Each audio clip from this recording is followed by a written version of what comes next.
Have you ever wondered why, after every crisis, the rich get richer while you still struggle with rising living costs? They don't print money directly, they just implement quantitative easing. Sounds more scientific, but it's still money printing, just with a different method. Today, I'm going to expose one of the most sophisticated arts of the global financial system, quantitative easing, or QE. This is how central banks elegantly pump trillions of dollars into the system without anyone being able to say they're printing money. You think QE is a tool to save the economy? The reality is, QE only saves those who are already wealthy. In 2008, when the financial crisis hit, the Fed quantitatively eased up to $3.5 trillion. The result? Stock prices rose 400%, real estate prices rose 300%, but your salary only increased by 30%. Who really benefited from this magic? After listening to this, you'll understand why QE is called a hidden tax on workers and why it's the perfect tool to transfer wealth from your pocket to the elite's pockets. I'm going to reveal truths that central banks never clearly state in their polished press releases. Listen, forget what economists on TV tell you about QE. They'll say it's an unconventional monetary policy tool to stimulate the economy. The reality is QE is just a polite way of talking about money printing. Before, when the government needed money, what did they have to do? Print money directly or raise taxes. But both methods had problems. Print money directly? People would cry inflation. Raise taxes? People would cry tax increases. So the elite came up with a more elegant way. The traditional way was central bank prints money, gives directly to government, government spends, money goes to people's pockets. The QE way is central bank prints money, buys bonds from banks, banks have cash, money seeps into the economy. Do you see the difference? In the traditional way, money goes straight to the people. In QE, money goes through the banking system first. And that's exactly the trap. Imagine you're playing Monopoly. The game operator decides to save the game by printing more money. But instead of distributing equally to all players, they only give money to the 2 to 3 richest players, claiming they will spend and help make the game more dynamic. What do you think will happen? Those with new money will buy up all remaining properties at cheap prices, and you can only sit and watch prices rise. That's exactly how QE works. The Fed announces it will buy $500 billion in government bonds. Major banks like JP Morgan, Goldman Sachs, and Bank of America sell bonds to the Fed. The Fed creates $500 billion from thin air to pay the banks. Banks have $500 billion in hot cash. They use this money to invest in stocks, real estate, and commodities. The result? Everything's price skyrockets, except your salary. But that's just the surface. The real problem lies elsewhere. Every time there's a crisis, the media will loudly proclaim, the economy is collapsing, urgent action needed. The Fed will step forward with a serious expression, we are forced to implement quantitative easing to protect the financial system. Sounds heroic, doesn't it? But let's see who really gets saved. Major banks get money pumped directly. Corporations can borrow money at near zero interest rates. The super rich have their assets appreciate thanks to pumped-in money. And you still have to pay 20 to 30% annual interest on credit cards. From 2008 to 2014, the Fed implemented 3 rounds of QE. QE1 from 2008 to 2010 with $1.75 trillion. QE2 from 2010 to 2011 with $600 billion. QE3 from 2012 to 2014 with $1.65 trillion. Total, nearly $4 trillion created from nothing. The Fed said the goal was to stimulate the economy and create jobs. But let's look at the actual results. The S&P 500 stock market rose from 666 points in March 2009 to 2,067 points at the end of 2014, growth of over 200%. Real estate market. Home prices in America rose 30 to 50% from 2012. In major cities rose 100 to 200%. Job market. Unemployment fell from 10% to 6%, but mostly part-time, low-wage jobs. Workers' real wages. Average salary increased only 10 to 15%. Real inflation 20 to 30%, not the official 2 to 3%. Do you see the problem? Rich people's assets increased 200%, your salary only increased 10%. When the Fed announced it would taper QE, the market immediately panicked. Why? Because the entire system is addicted to QE. Stock prices, real estate, bonds all depend on money flow from QE. When the Fed threatens to cut money, everything crashes. And that's when the big players act. During QE phase, they buy assets with cheap money. During QE exit phase, market crashes, people panic and sell. They buy more at even cheaper prices. Fed is forced to continue QE due to market pressure. Cycle repeats, they make even more money. That's why from 2008 until now, we've experienced QE1, QE2, QE3 from America, QE from Europe, QE from Japan, easing from China. And now they're preparing for the next round of QE. This is the most important thing I want you to understand about QE. QE affects the economy through two main channels: the asset channel, increasing stock, real estate, and bond prices, and the income channel, increasing wages and creating jobs. But which channel is stronger? The asset channel is 10 times stronger. Let's see who owns assets in America. The richest 10% own 70% of stocks. The richest 1% own 40% of investment real estate. The poorest 50% own virtually 0% of stocks. So when QE pushes asset prices up 200%, who benefits? Specific example, billionaire family has $100 million in stocks. QE pushes prices up 200%, profit, $200 million. Average family has $50,000 in savings. Savings interest rate 0.1% per year due to QE. Profit $50 per year. Real inflation 3% per year. Actually loses $1,500 per year. Result? Rich get $200 million richer. Poor lose an additional $1,500. QE operates like a giant wealth extraction machine, transferring money from poor to rich without anyone realizing. QE reduces savings interest rates to 0%. Poor people only have bank deposits. They no longer earn income from interest. Savings get eroded by inflation. QE pushes asset prices skyward. Rich people own stocks and real estate. Their assets appreciate rapidly. They become even wealthier. QE creates asset inflation. Home prices rise. Young people can't buy houses. Stock prices rise. Poor people can't invest. The wealth gap grows larger. Shocking numbers from 2009 to 2019, the period of high-intensity QE. The richest 1% had assets grow 21% per year. The poorest 50% had assets grow 3% per year.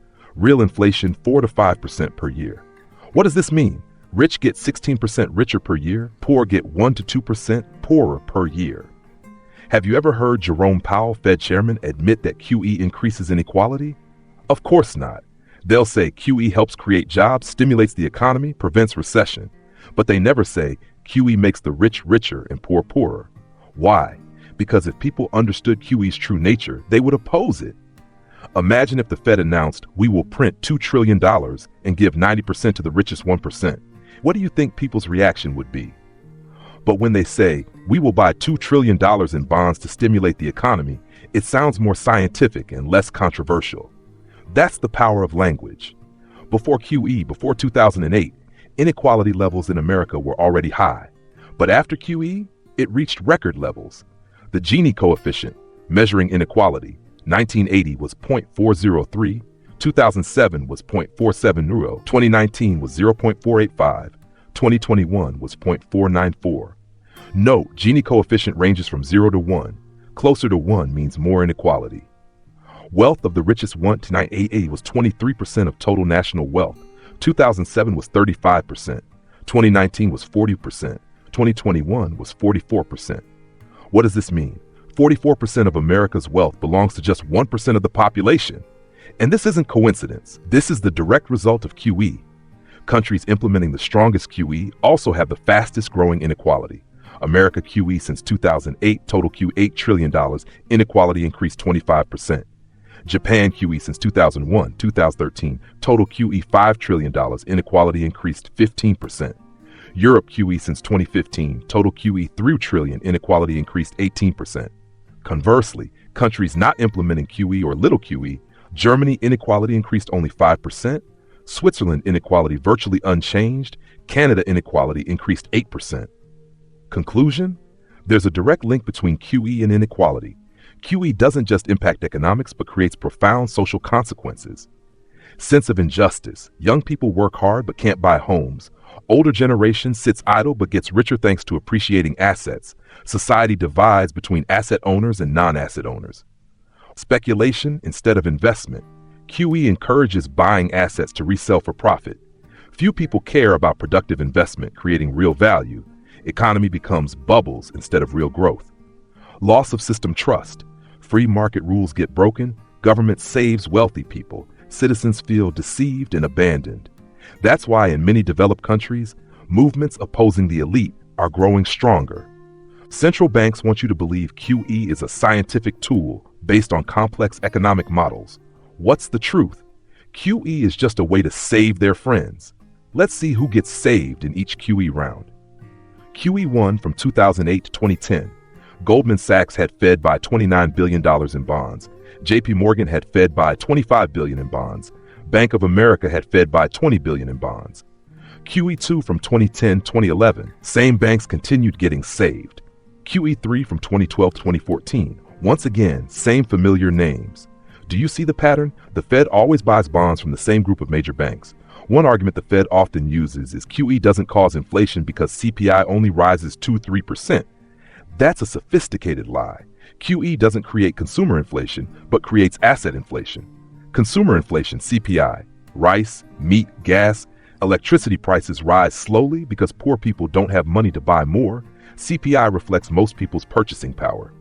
Asset inflation, stock, real estate, art prices skyrocket because rich people have hot money from QE to buy, but this inflation isn't counted in CPI.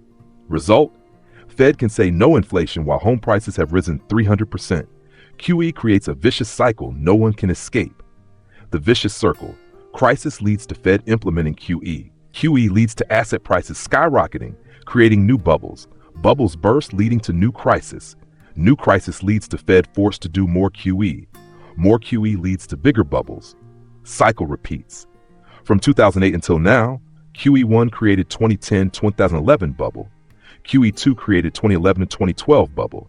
QE3 created 2012-2018 bubble. COVID QE created 2020-2022 bubble. 2022 bubble burst, preparing new QE. Each time QE happens, bigger bubbles, bigger subsequent crises. And who suffers damage? Not those who created the problem, but you. To avoid getting swept along, you need to recognize QE cycle stages. Stage 1 QE preparation. Signs. Fed starts talking about recession risks. Market drops 10 to 20%, creating pressure. Action prepares psychology for QE. Stage 2 QE implementation. Signs Fed officially announces. Market surges immediately. Action big players start buying assets. Stage 3 QE peak. Signs everyone optimistic. FOMO. Market reaches historic highs. Action big players start selling. Stage 4 QE exit. Signs Fed talks about normalization. Market volatile, gradually declining. Action cycle prepares to repeat. Understand the cycle clearly. Don't FOMO when market surges due to QE. Don't panic when Fed threatens QE exit. Remember, QE will always return. Invest according to cycles. QE phase assets appreciate, can participate but carefully. QE exit phase assets depreciate, buying opportunity. Never use high leverage or borrow to invest. Create passive income. Don't just rely on salary. Create income sources from assets. Learn to play by their rules, but smarter. Protect purchasing power. Don't leave money in banks at 0% interest. Invest in assets that can fight inflation. Learn to distinguish salary money and asset money. Mistake 1, believing QE will end. QE has become the system's opium. Every time Fed tries to stop, market crashes again. They're forced to continue QE with increasingly larger scale. Mistake 2, thinking you can time the market. Markets during QE don't follow normal logic. Big players have inside information. You don't. Instead of timing, invest according to long-term cycles. Mistake 3, ignoring asset inflation. Only paying attention to CPI while forgetting home and stock prices. Asset inflation is what really steals your wealth. If you don't have assets, you'll become increasingly poor. After more than 15 years of implementing QE, the global financial system is completely addicted. They can't stop QE without causing collapse. Numbers showing QE addiction. Total global QE from 2008-2024. America $8 trillion, Europe €5 trillion, Japan $6 trillion, China $4 trillion, total over $20 trillion. QE to GDP ratio, Japan 130% of GDP, Europe 40% of GDP, America 35% of GDP. What does this mean? Central banks have printed money equivalent to 1/3 to 130% of each country's GDP.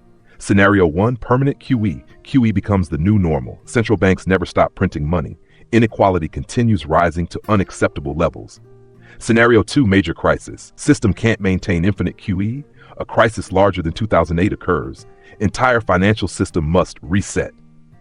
Scenario 3, monetary revolution. People wake up and demand system change. New forms of currency emerge like crypto, CBDC, central bank role gets challenged.